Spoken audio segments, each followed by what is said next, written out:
இன்றைக்கி ஆந்திரா ஸ்பெஷலான இஞ்சி துவையல் தான் செய்ய போகிறோம். இதை வந்து அவங்க பெசரட்டோடு தொட்டு சாப்பிடுவாங்க. ரொம்ப நல்லாயிருக்கும். பெசரட்டுக்கும் இந்த இஞ்சி துவையலுக்கும் அவ்வளோ நல்லாயிருக்கும். வாங்க எப்படி செய்யலான்னு பார்ப்போம். Hi friends, welcome to Annam's recipes. Andhra special காரசாரமான இஞ்சி சட்னி எப்படி செய்யலான்னு பார்ப்போம் வாங்க. இஞ்சி துவையலுக்கு தேவையான பொருள் என்னென்னு பார்த்துடலாம். இஞ்சி 1 கப் அளவு எடுத்திருக்கேன். ஒரு 10 பல் பூண்டு, 8 காஞ்ச மிளகா, அப்புறம் 1 டேபிள் ஸ்பூன் வெல்லம், கொஞ்சமாக இந்த மாதிரி ஒரு சின்ன கோலி குண்டு சைஸ் புளி, 1/4 டீஸ்பூன் வெந்தயம், தேவையான உப்பு, அப்புறம் 1 டேபிள் ஸ்பூன் உளுத்தம்பருப்பு, 1 டேபிள் ஸ்பூன் கடலைப்பருப்பு, அப்புறம் தாளிக்கிறதுக்கு நல்லெண்ணெய், கடுகு, கருவேப்பிலை. எங்கள் ப்ராடக்ட்ஸ் எல்லாம் யூடியூப்பில் கமெண்ட்ஸ்க்கு கீழே வந்துட்டுருக்கு. அதில் போய் கிளிக் பண்ணிங்கன்னா அதோட ரேட்டு டீட்டெயில்ஸ் எல்லாமே இருக்கும். அதை கிளிக் பண்ணி நீங்கள் வேணுங்கிற பொருளை ஆர்டர் பண்ணி வாங்கிக்கலாம். 2 டீஸ்பூன் நல்லெண்ணெய் ஊற்றிக்கலாம். 1 டேபிள் ஸ்பூன் உளுத்தம்பருப்பு, 1 டேபிள் ஸ்பூன் கடலைப்பருப்பு.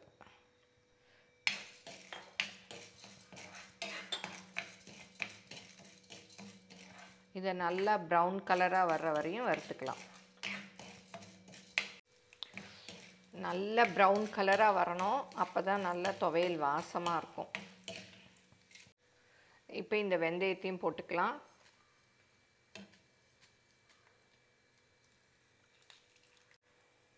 இப்போ பாருங்கள், கலர் நல்லா மாறிடுச்சு. வரமிளகா போட்டுக்கலாம்.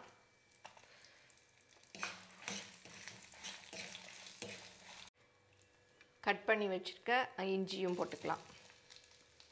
நல்லா பொடியாக கட் பண்ணிக்கங்க, அப்போ தான் மிக்சியில் அரைப்படும்.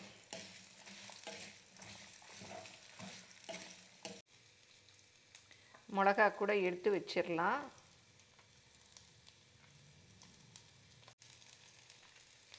மிளகாயை எடுத்து வச்சுட்டேன்.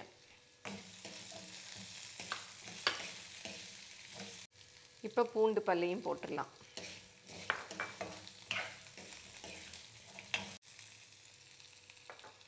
புளியும் போட்டுடலாம்.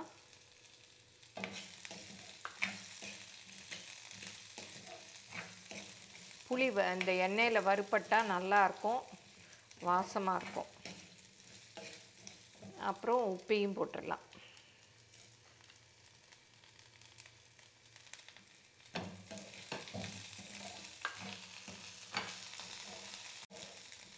நீங்கள் இஞ்சியும் பூண்டையும் தனியாக வறுத்து கூட இதோட சேர்த்து அரைக்கலாம். நான் எல்லாத்தையுமே ஒன்றா வதக்கிட்டேன்.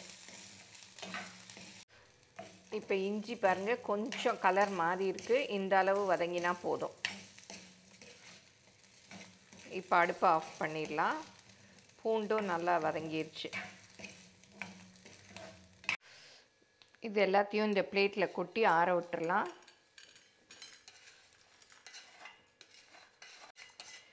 நீங்கள் வந்து கடலைப்பருப்பு, உளுத்தம்பருப்பு, மிளகா வத்தல், வெந்தயம் இதெல்லாம் தனியாக வறுத்து எடுத்துட்டு பூண்டு இஞ்சியை தனியாக வறுத்து எடுத்து ரெண்டையும் சேர்த்தும் அரைக்கலாம். நான் வந்து எல்லாத்தையும் ஒன்றாவே இன்றைக்கி வந்து வதக்கிட்டேன். சில சமயம் என்ன ஆகும்னா, இது ரொம்ப செவந்து போயிடும், கடலைப்பருப்பும் உளுத்தம்பருப்பும். அதனால் நீங்கள் தனித்தனியாக வறுத்து செய்கிறதுனாலும் செய்யலாம். இப்போ நல்லா ஆறட்டும். இப்போ நல்லா ஆறிடுச்சு. இதை மிக்சியில் போட்டு அரைச்சிக்கலாம்.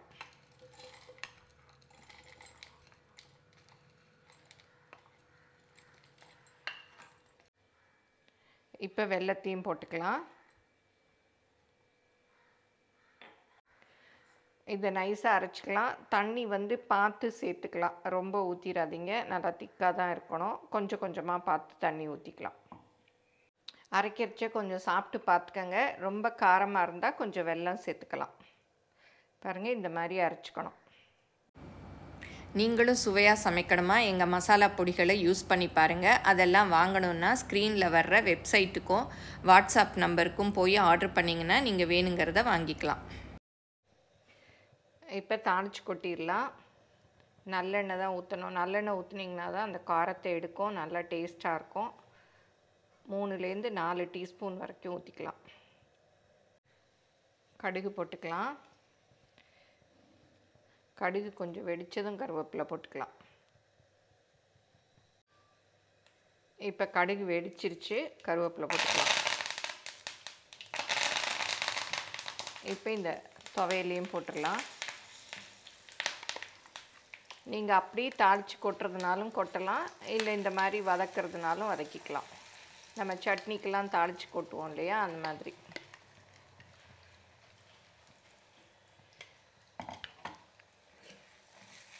போதும், அடுப்பை ஆஃப் பண்ணிடலாம்.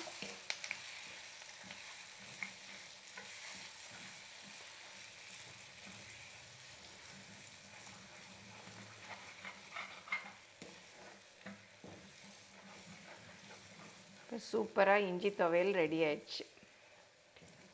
இப்போ இஞ்சி சட்னி செஞ்சாச்சு. இது வந்து ஆந்திரா ஸ்பெஷல். அவங்க வந்து பெசரட்டு கூட தொட்டு சாப்பிடுவாங்க. ரொம்ப காரமாக இருக்குது. நீங்கள் வேணும்னா காஞ்ச மிளகாய் நான் 8 போட்டேன் இல்லையா, நீங்கள் 4 கூட போட்டுக்கலாம். அப்புறம் வெல்லம் கூட போட்டுக்கலாம். வெல்லம் கூட போட்டுட்டிங்கன்னா உங்களுக்கு காரம் தெரியாது. அப்புறம் நல்லெண்ணெய் கூட கொஞ்சம் நிறைய ஊற்றி வதக்கி வச்சுக்கலாம். கொஞ்சமாக ஃபஸ்ட்டு செஞ்சு பாருங்கள். நிறையா இருந்ததுன்னா ஃப்ரிட்ஜில் கூட வச்சுட்டு யூஸ் பண்ணலாம். இது வந்து தயிர் சாதத்துக்கு நல்லாயிருக்கும், இட்லி, தோசை, அப்புறம் எல்லாத்துக்குமே ரொம்ப டேஸ்ட்டாக இருக்குது. இஞ்சி வந்து ரொம்ப உடம்புக்கு நல்லது. இப்போ கொஞ்சம் சீப்பாக கிடைக்குது. இது வந்து பித்தத்தை எல்லாம் போக்கும் இஞ்சி சாப்பிட்டோன்னா. இஞ்சி துவையலை மறக்காமல் செஞ்சு பாருங்கள். இந்த வீடியோ உங்கள் எல்லாருக்கும் பிடிச்சிருக்கும்னு நினைக்கிறேன். பிடிச்சிருந்தா லைக் பண்ணுங்கள். எங்கள் சேனலை மறக்காமல் சப்ஸ்கிரைப் பண்ணுங்கள். உங்கள் ஃப்ரெண்ட்ஸுக்கும் ஷேர் பண்ணுங்கள். ஃபேஸ்புக், இன்ஸ்டாகிராமில் அன்னம்ஸ் ரெசிபீஸை ஃபாலோ பண்ணுங்கள். தேங்க்யூ.